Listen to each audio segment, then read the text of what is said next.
नमस्कार। आज हम बात करने वाले हैं एक ऐसी मिसाइल की जो इंडियन एयरफोर्स के लिए एक कह सकते हैं एक असली गेम चेंजर साबित हो सकती है। नाम है इसका स्काई स्टिंग और ये हवा में होने वाली लड़ाई के नियमों को बदलने का दम रखती है। तो चलिए इसी की पड़ताल करते हैं जरा गहराई से। तो देखिए, हाल ही में एक खबर आई है। खबर ये है कि इजराइल की जो रफाइल इंडस्ट्रीज हैं वो अपनी इस बिल्कुल नई मिसाइल को मेक इन इंडिया के तहत भारत में ही बनाने की पेशकश कर रही है। अब ये सिर्फ एक डिफेंस डील नहीं है, बल्कि एक बहुत बड़ी स्ट्रेटेजिक पार्टनरशिप का संकेत भी हो सकता है। जरा सोचिए, एक ऐसी हवा से हवा में मार करने वाली मिसाइल जो अपने टारगेट को 250 किलोमीटर दूर से ही ढेर कर दे। ये रेंज अपने आप में ही एक्स्ट्रा ऑर्डिनरी है, पर सवाल ये है कि ये इतनी ज़रूरी क्यों है और ऐसी मिसाइल बनाना इतना मुश्किल क्यों होता है? जी, तो खबर यही है कि इजराइल की रफाइल ने अपनी नई स्काई स्टिंग मिसाइल को भारत के साथ मिलकर बनाने का ऑफर दिया है, और वो भी खास तौर पर इंडियन एयरफोर्स के लिए। देखिए, जो भी लंबी दूरी की हवा से हवा में मार करने वाली मिसाइलें होती हैं ना, उनके सामने एक बहुत बड़ी इंजीनियरिंग चुनौती होती है। इसे एक तरह की प्रपल्शन पजल यानी प्रणोदन पहेली कह सकते हैं, जिसे हर डिजाइनर को सुलझाना ही पड़ता है। अच्छा, आगे बढ़ने से पहले फटाफट ये समझ लेते हैं कि ये BVR मिसाइल आखिर है क्या। BVR यानी बियॉन्ड विजुअल रेंज, मतलब एक ऐसी मिसाइल जो उन टारगेट्स को भी निशाना बना सकती है जो पायलट को अपनी आंखों से दिखाई भी नहीं दे रहे हों। और यही है वो पहेली, मतलब एक मिसाइल में इतनी एनर्जी कैसे भरें कि वो लंबी दूरी तक उड़ भी सके और फिर जब अपने टारगेट के पास पहुंचे तो फाइनल अटैक के लिए हाई स्पीड भी बनाए रखे। और ये सब कुछ मिसाइल को बहुत ज्यादा बड़ा और भारी बनाए बिना करना होता है। यही तो असली चैलेंज है।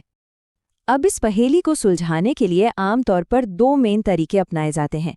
एक है सॉलिड रॉकेट मोटर और दूसरा है रैम जेट इंजन। चलिए देखते हैं कि ये दोनों कैसे काम करते हैं और स्काईस्टिंग की टेक्नोलॉजी इनसे अलग क्यों है।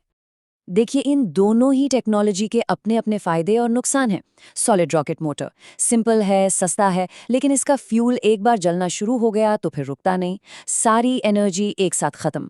दूसरी तरफ रैम जेट इंजन है जो फ्यूल को कंट्रोल करके जलाता है, जिससे ज़्यादा एफिशिएंसी मिलती है, लेकिन ये काफ़ी कॉम्प्लिकेटेड और महंगा भी होता है।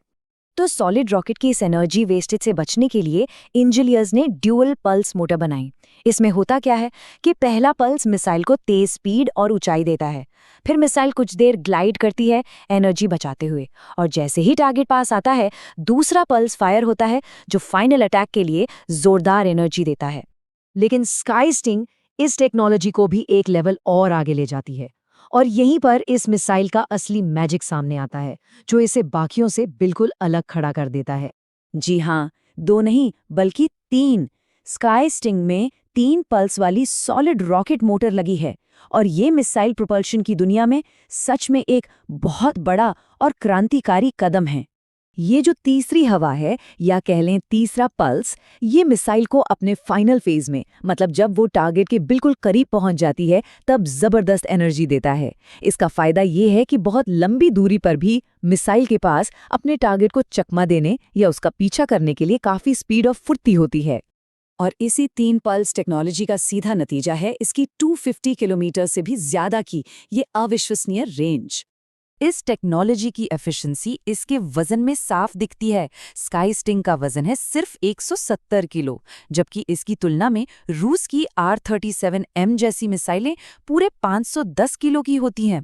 मतलब स्काई स्टिंग लगभग 1/3 वजन में ही वैसा ही या शायद उससे भी बेहतर परफॉर्मेंस दे रही है। तो अब सवाल ये उठता है कि इस टेक्नोलॉजी का भारत के लिए क्या मतलब है।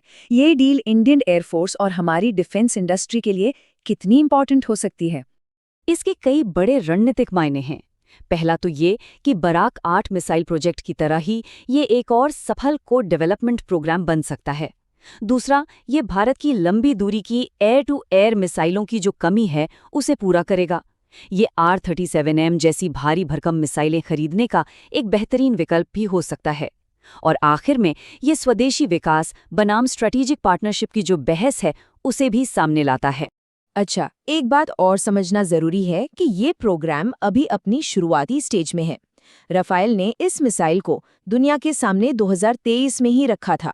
ये अभी भी डेवलपमेंट में है और भारत को जो को डेवलपमेंट का ऑफर मिला है वो इसी प्रोसेस का हिस्सा है। भविष्य में ये इंडियन एयरफोर्स का एक बहुत बड़ा एसेट बन सकती है।